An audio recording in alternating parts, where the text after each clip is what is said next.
CR101radio.com, podcasts, and more. 3. A life of great gain.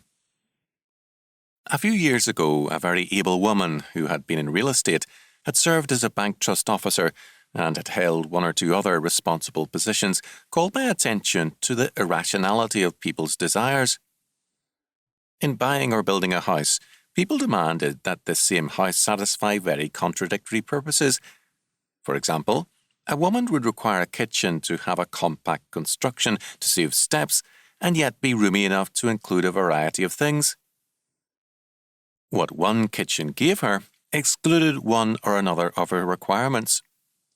What Mrs. W.K. told me has often been in my mind because she called attention to a common form of irrationality.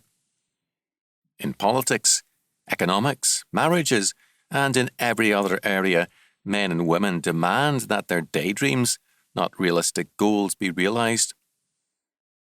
One recent editorial called some members of Congress self-deluded because at one and the same time they sought the advantages of both free trade and mercantilism, a manifest contradiction.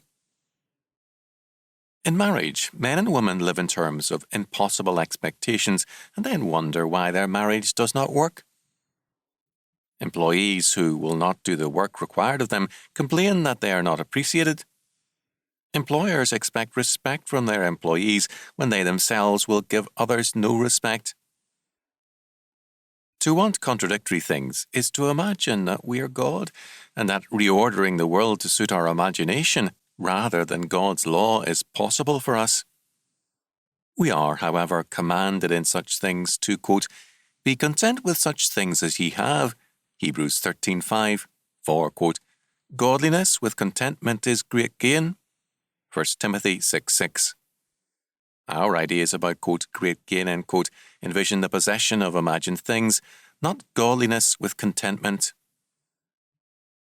Our imagination is not governed by reality. In imagination, the world is reordered to man's wishes, and the impossible becomes routinely imagined as real. It becomes easier for people to live in their dream world than in the real world, and they choose that unreal world.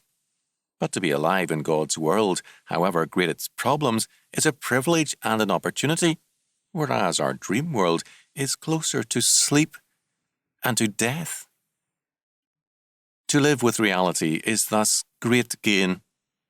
David says, quote, I will both lay me down in peace and sleep, for thou, Lord, only makest me dwell in safety. Psalm 4:8. The imagined power and prosperity of daydreams mask impotence and retreat